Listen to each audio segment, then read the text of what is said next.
लोगों ने भी मुझे कहना शुरू कर दिया कि एक बेटी ने अपने बाप को खा लिया, अपने बाप की हत्यारन।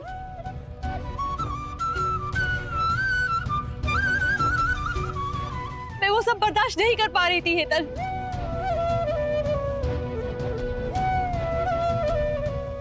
और जब मैंने तेरी तरफ मुड़कर देखा तो तेरी आंखों में भी मुझे नफरत और शिकायत ही दिखी।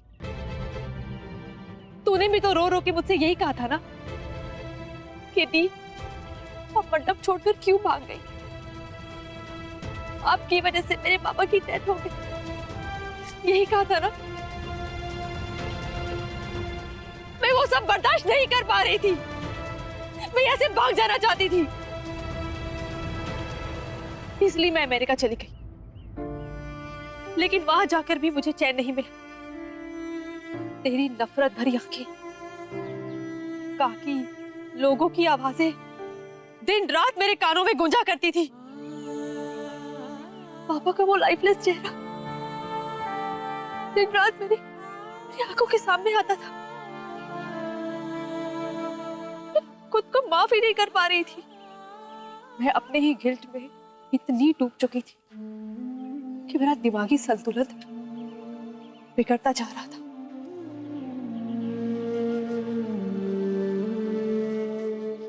दिन रात मेरे दिमाग में सिर्फ यही बातें गूंजती रहती थी।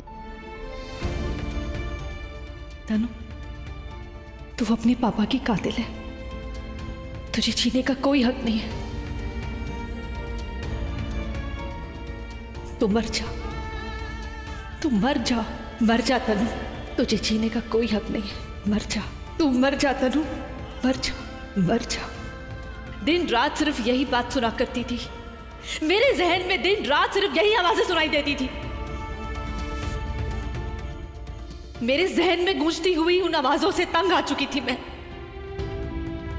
मेरे पास अपनी जान देने के अलावा और कोई दूसरा रास्ता नहीं बचा था।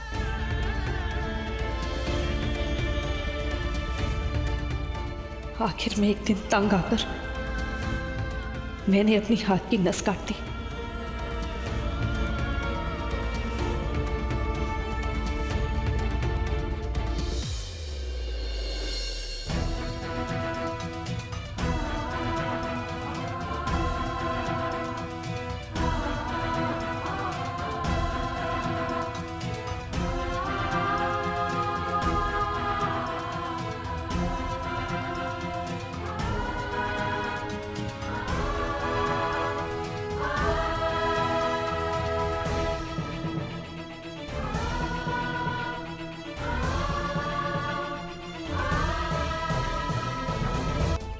आप अच्छी तरह से जानती थी कि काका काकी कैसे, फिर भी उनके टॉर्चर के हवाले मुझे कर देना।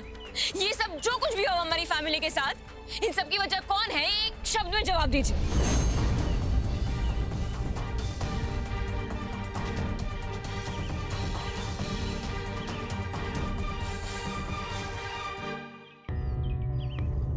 इतना सब कुछ होने के बावजूद भी आप उस इंसान का नाम लेने के लिए तैयार ही नहीं है ना दी?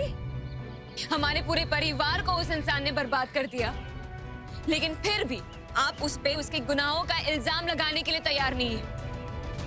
आपके उस एक्स बॉयफ्रेंड और उसकी फैमिली ने हमारी पूरी फैमिली को खत्म कर दिया, लेकिन आप आज भी उस इंसान का नाम लेने के लिए तैयार नहीं है।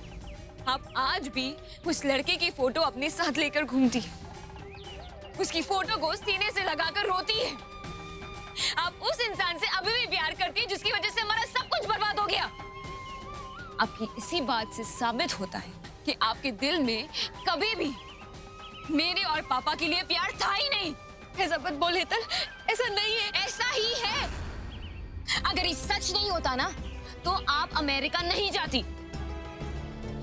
क्या हुआ भैया, इतनी जोर से दरवाजा क्यों ठोक रहे थे आप?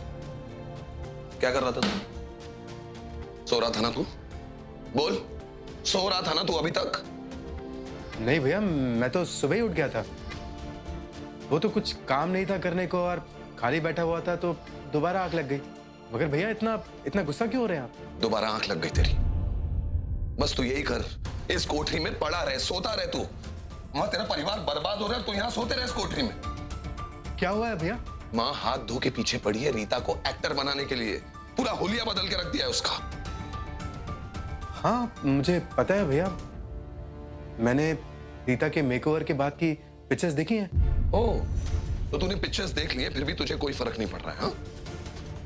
मगर भैया रीता तो मेकओवर के बाद और भी अच्छी लग रही है और वो दोबारा अपने एक्टिंग करियर को शुरू करने जा रही है। इसमें गुस्सा होने वाली कौन सी बात है भैया?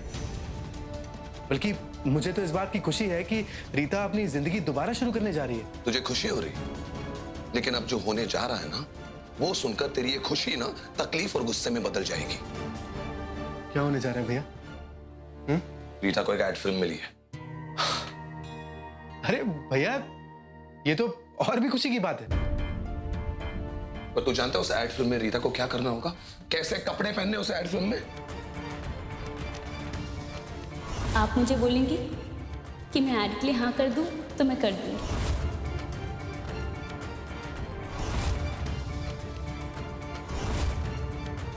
अब बता, कितनी खुशी हो रही है तुझे ये जानकर कि तेरी बीवी ऐसे कपड़े पहनकर एड फिल्म करने वाली है, पूरी दुनिया देखेगी टीवी पर।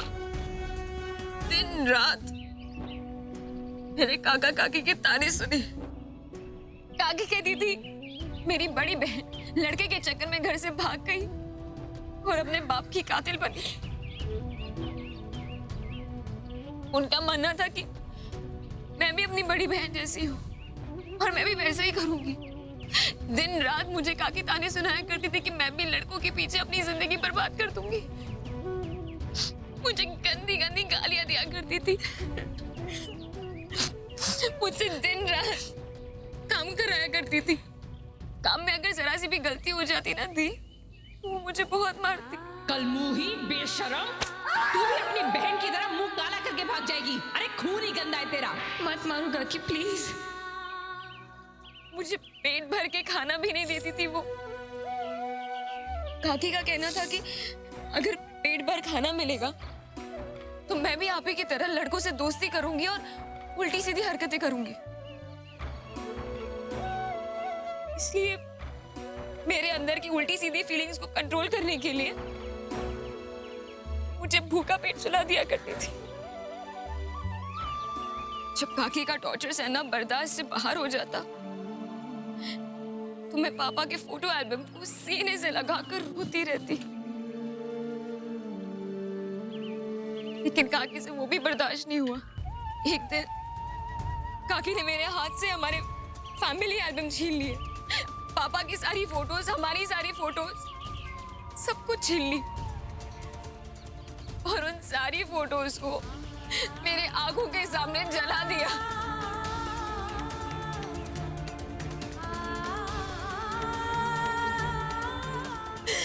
मैं काकी से गिड़गिड़ाती रही, लेकिन दी उन्हें फिर भी मुझ पे तरस नहीं आया। तभी तो आज मेरे पास ना ही हमारी फैमिली की, ना ही हमारे पापा की एक भी फोटो है। आपको याद है दी, मुझे अंधेरे से कितना डर लगता था। बचपन से मैं कभी अकेली नहीं सोती थी। आपको पता है, काकी मुझे किचन में जमीन पर अकेले सुलाया करती थी। भरी नींद में उन्होंने मुझे लात मारकर जगाया और फिर बहुत मारा और फिर अंधेरे स्टोर रूम में मुझे बंद कर दिया। पूरे 2 दिन मैं उस स्टोर रूम में भूखी प्यासी बंद थी। 2 दिन खाना नहीं मिलेगा ना तो अक्कल ठिकाने आ जाएगी तेरी। पड़े रहे भूखी प्यासी अंधेरे में। काकी मुझे अंधेरे से डर लगता है।